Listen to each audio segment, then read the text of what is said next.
Buenos días, soy el doctor Pablo Flores Cárdenas del Departamento Médico de Selecciones Nacionales de la AFA. Hoy les voy a hablar de lesiones de la mano y de la muñeca en arqueros. A modo de introducción, vamos a decir que las lesiones de la mano abarcan el 9% del total de las lesiones en deportistas. Muchas veces son subestimadas debido a que en ocasiones curan con pocos cuidados. La mayoría de las lesiones no son reportadas. Pueden ocasionar deformidades seculares groseras, y hay que entender que la anatomía de la región es muy compleja.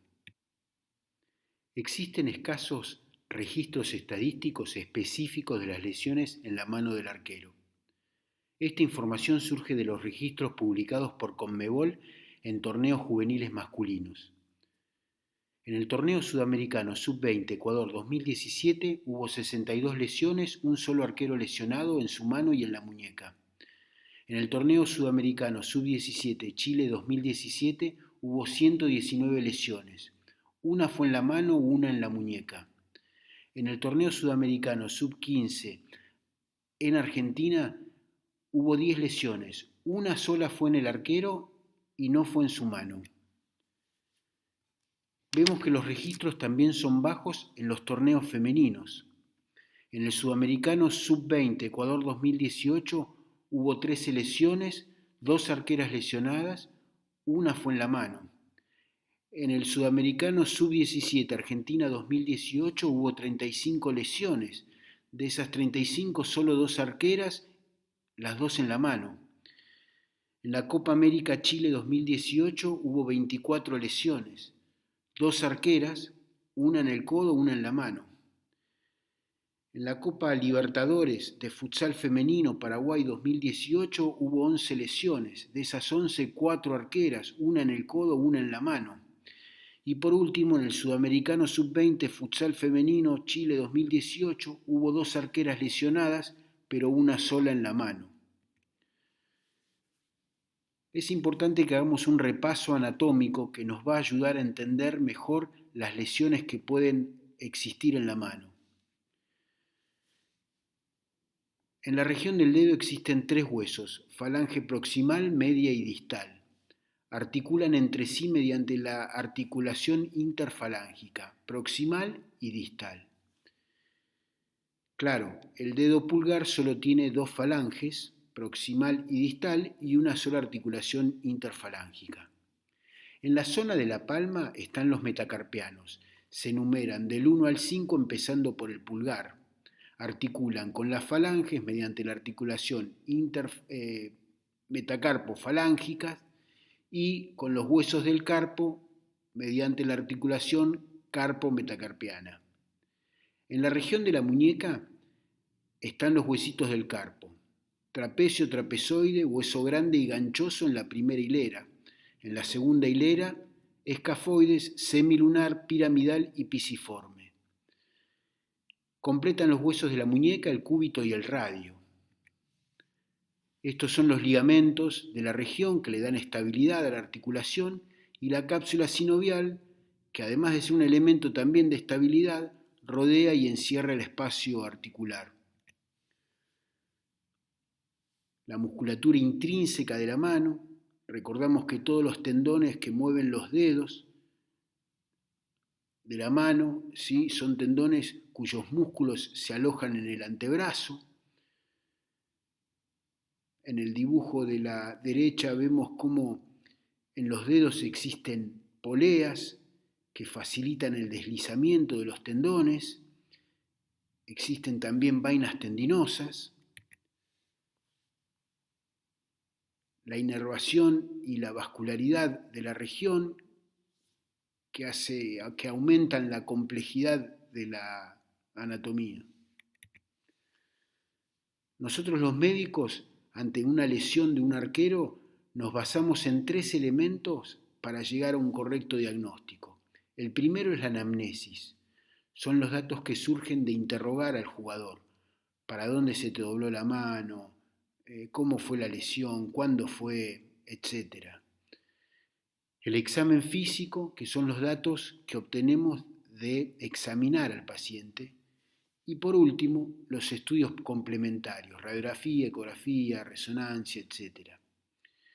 Obviamente en el campo de juego solo disponemos de la anamnesis y el examen físico para llegar a un diagnóstico que debe hacerse en forma rápida para poder tomar decisiones en forma correcta y acertada. El examen físico es muy importante. Nosotros observamos la actitud de la mano en reposo, tanto en su palma como en su dorso. Vemos el eje de los dedos. Constatamos el color de la piel, la temperatura. Eso nos va a hablar de la vascularidad de la región. Palpamos los relieves óseos en busca de puntos dolorosos. Exploramos la movilidad articular y la estabilidad articular. La función de cada uno de los tendones. Exploramos sensibilidad de la piel distal a la lesión. Esto siempre es bueno hacerlo en forma comparativa, por eso sugerimos quitar, si el tiempo lo permite, quitar los dos guantes para comparar siempre con el lado sano. Ahí vemos en el dibujo de la izquierda un cambio en la actitud de ese dedo anular. Vean cómo están todos los dedos en flexión y la pérdida de esa actitud en relajación, en flexión, en reposo de ese dedo. Eso nos debe alertar. A veces para ver los ejes le pedimos al jugador que flexione sus dedos sobre su palma. Vemos cómo todos los ejes de los dedos convergen hacia un punto. Si existe alguna fractura con algún desplazamiento, puede generar alguna enfermedad, alguna deformidad rotatoria, como vemos en el gráfico. Estas son algunas de las pruebas de estabilidad articular que hacemos en los dedos. Nos metemos ya en las lesiones tendinosas, por ejemplo, el dedo de enojal o dedo de boutonniere, que se produce por una lesión en el tendón extensor. Vean la típica actitud en flexión de la interfalángica proximal y la extensión de la interfalángica distal que adopta ese dedo. Esto se debe, como muestra el gráfico, a una lesión en la parte dorsal del tendón, en la parte de la inserción, en la falange media. Con el tiempo las bandas laterales se van desplazando hacia palmar y dan esa típica actitud en flexión que vimos en la fotografía anterior. El mallet finger es otra lesión tendinosa del aparato extensor del dedo. Fíjense cómo el dedo adopta esa típica flexión de la interfalángica distal. Se puede ver a una lesión puramente tendinosa, como muestra el dibujo de arriba, o a veces a una fractura avulsión en el sitio de inserción del tendón. Es decir, el tendón arranca un fragmento del huesito, ¿sí? Esto puede ser tratado en forma incruenta, inmovilizándolo con una férula en hiperextensión, o si el fragmento óseo es grande, también lo operamos, hacemos lo que se llama una reducción y osteodesis percutánea, es decir, fijar el huesito con unas clavijitas a través de la piel. También se pueden dar las fracturas de las falanges, que generalmente son bien tratadas con una inmovilización con férula digital, pero otras veces, cuando hay acortamientos, desejes o rotaciones, preferimos operarlas para fijar en una correcta posición los fragmentos óseos. Lo hacemos así con microplacas y microtornillos. Las luxaciones de los dedos de la mano se pueden dar. Recordamos que una luxación es la pérdida de contacto de las carillas articulares, como muestra la radiografía. Las luxaciones a nivel de la articulación interfalángica proximal es la más frecuente. Hay que saber interpretar la deformidad, si ésta corresponde o no a una luxación. En ocasiones, si es así, nosotros hacemos la reducción en el campo de juego. Aconsejamos que esto sea hecho por un médico.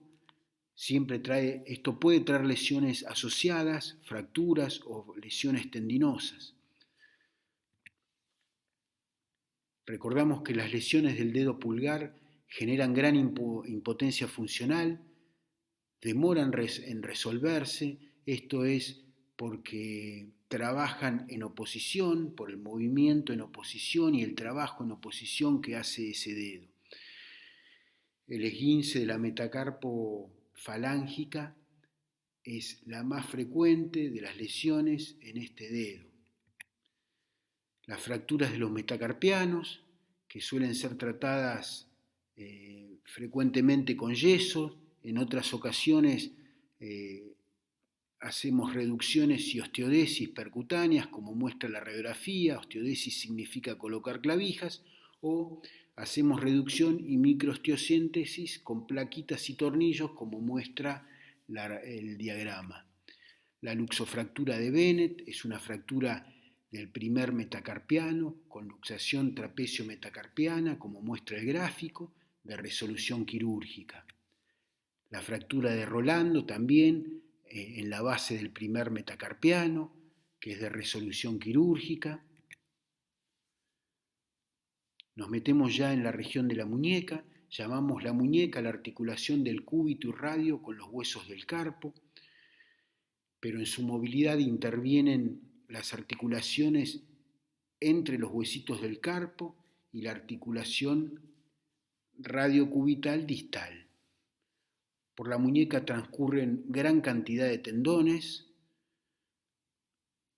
transcurren el nervio radial, el nervio cubital y las ramas del nervio radial, la arteria radial que pasa por el canal del pulso, que es donde solemos tomarlo, y la arteria cubital, que ambas formarán los arcos palmares. Los esguinces o distensiones de ligamentos son las lesiones más frecuentes de esta articulación. Pueden presentarse fracturas de la muñeca, como la fractura de Coles, que es la más frecuente.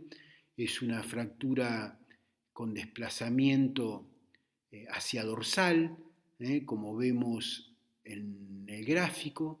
Esto es porque el fragmento distal se desplaza hacia dorso, dando esa típica deformidad. Esto puede ser tratado mediante reducción e inmovilización enyesada, o muchas veces hacemos la reducción y la osteosíntesis. Las fracturas del escafoides, que son fracturas de uno de los huesitos del carpo, estas se dan por traumatismos en dorsiflexión forzada, como muestra el gráfico de la izquierda. Producen un dolor puntual en la tabaquera anatómica, en el borde radial, como muestra el gráfico.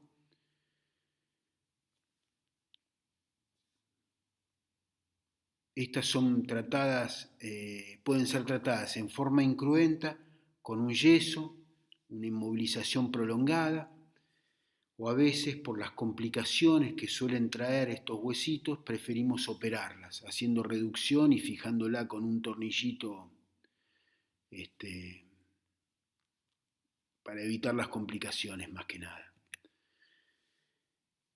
Para los que trabajan con chicos, es oportuno que conozcan que existen dos tipos de lesiones óseas: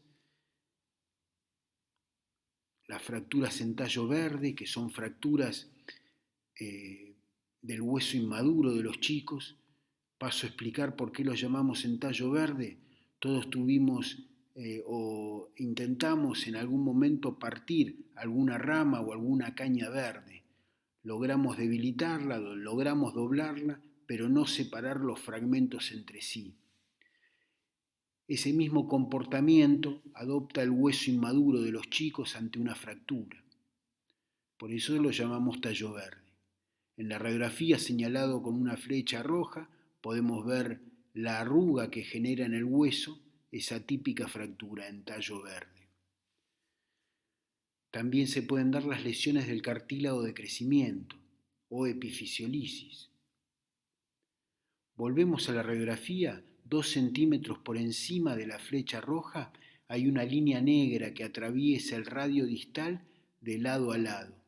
Esa es la placa del cartílago de crecimiento. Eso es cartílago que se va convirtiendo en hueso y de ahí genera el crecimiento del hueso, se elonga el hueso. Eso está presente en todas las radiografías de los chicos. Muchas veces las fracturas pasan por esa línea del cartílago de crecimiento y si la fractura no tiene desplazamiento puede pasar desapercibida. A veces cuando hay desplazamientos son más evidentes. Pero bueno, sepan que existe, eso se llama epifisiolisis. Ante una lesión grave o sospecha de lesión grave de la mano o de la muñeca, primero que nada inmovilizar. Si no disponemos de férula, cualquier elemento de la circunstancia es útil. Si existe herida sangrante, hay que hacer un control de la hemorragia. Esto es simplemente haciendo compresión local de la herida con una gasa o un paño limpio. Elevar, esto es poner la mano en alto, poner la mano por encima de la línea del corazón, con los dedos apuntando hacia arriba. Frío local, nunca calor en agudo, nunca masajes ni fricción. Y por supuesto consultar al médico. A modo de conclusión, vamos a decir que las lesiones de la mano y de la muñeca en arqueros son poco frecuentes, según los registros, eso sí. Sin embargo, muchas veces son subestimados por el propio jugador y no son reportados. Ante la sospecha de una lesión grave, inmovilizar, elevar, frío local y consultar con el equipo de salud. Muchas gracias.